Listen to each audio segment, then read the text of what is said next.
That's what he says. But welcome aboard the Roseway again. You guys are sailing on an original 1925 built Essex fishing schooner. She's one of only 6 left today. They built about 4,000 between the years of 1890 and the 1930s.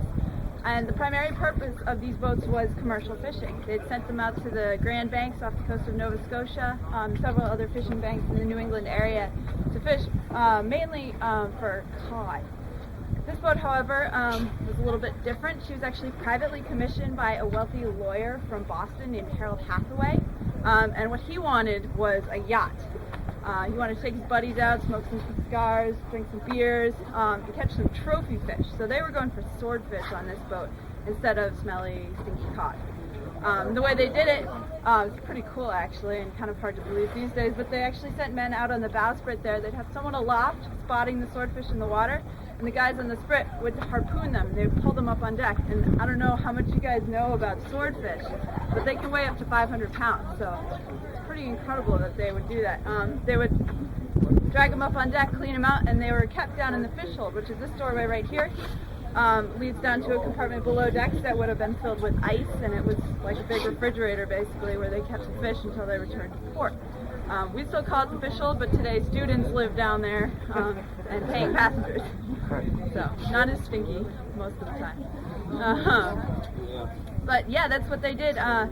He got away with it, kind of got a tax break because he called it, kind of worked it like a commercial fishing vessel, but it was really his private yacht. He took really good care of it, which is one of the reasons that it's still around today. There are stories about crew members being required to do things like wash off coal before it came on board so there wasn't any dust on the boat. So it gives you kind of an idea. More often than not, these boats were worked really, really hard for 10, 20 years until they fell apart, and then they just crank out a new one because they were at the point in the production of these boats where it was really easy for them. So that's kind of the history of the Essex fishing schooners, and this boat sailed for Harold Hathaway, fishing for swordfish for a number of years, until he decided to sell it in 1941. December 7th, 1941 was the date that the bill of sale was posted for this boat. December 7th, 1941? Pearl Harbor. Pearl Harbor, yes, exactly. She was bought by the Boston Harbor Pilots Association on that date to become a pilot boat in Boston Harbor. What a pilot boat does, for those of you who don't know, essentially is it houses a pilot or a captain who knows the water of a certain harbor really well. Their job is to guide in foreign vessels into port safely. But before she went to work for the Boston Harbor Pilots Association, she was commissioned by the Coast Guard. And she stayed in Boston Harbor and did basically the same thing there, guiding in friendly ships. But it's a little more tricky in wartime. If you guys know anything about navigational aids and how we try and protect our home ports in wartime, all of the aids come out, lighthouses are turned off, subnets are put up, underwater mines, all that fun stuff. So the Roseway had a really important job in keeping Boston Harbor safe and also in guiding friendly vessels in during wartime so that we were still getting imports and exports and keeping all of that going during the war. So she did that for the duration of the war. Afterwards, went back into service for the Boston Harbor Pilots Association with the buoys and the lights and all of that. Did that for a number of years, up until the 70s, I guess, 1973. She retired as a pilot boat, and at the time was the last sailing pilot boat, which makes won us a National Historic Landmark plaque, which we think is pretty cool. There's a boat out on the West Coast that likes to say that they were the last, but so it was pretty cool. She was retired from the harbor pilots when they decided that they wanted to upgrade to a zippy little powerboat. And the Roseway was put up for sale again and bought by a couple of schooner captains from Maine.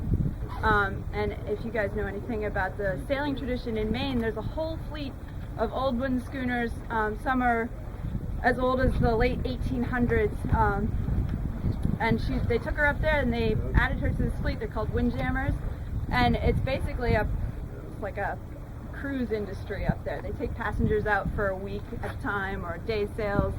Weekends they cruise around the islands of Maine and they have lobster bakes on the beaches and sing songs and all that good stuff during the summer months.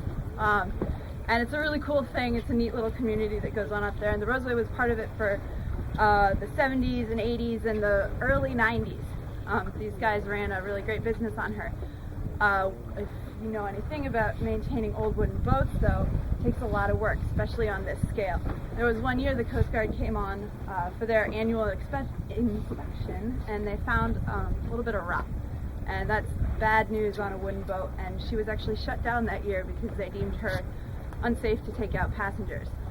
And since she wasn't working that year, they weren't making any money from their passengers, which means they fell even more behind on the maintenance of the boat.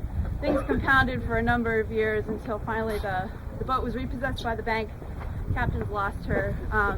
She was tied to a dock in Rockland Harbor and kind of left there, and she slowly sank because banks are not so good at pumping bilges and repainting and doing maintenance and stuff like that. So she slowly fell into disrepair up in Maine. For a number of years she just sat on the dock until my bosses, Captain Dwight, and our executive director, Abby Kidder, found her and decided that she would be the perfect platform for the educational organization they were trying to found, the World Ocean School, which is what we are now. They were looking to start a school to work with kids so that they can kind of reinforce things such as community and leadership and teamwork and stuff like that, and figured, wow, boat would be a pretty cool platform for that. These are all things that we live by on this boat. We're a really tight community. 10 of us, we all share one toilet.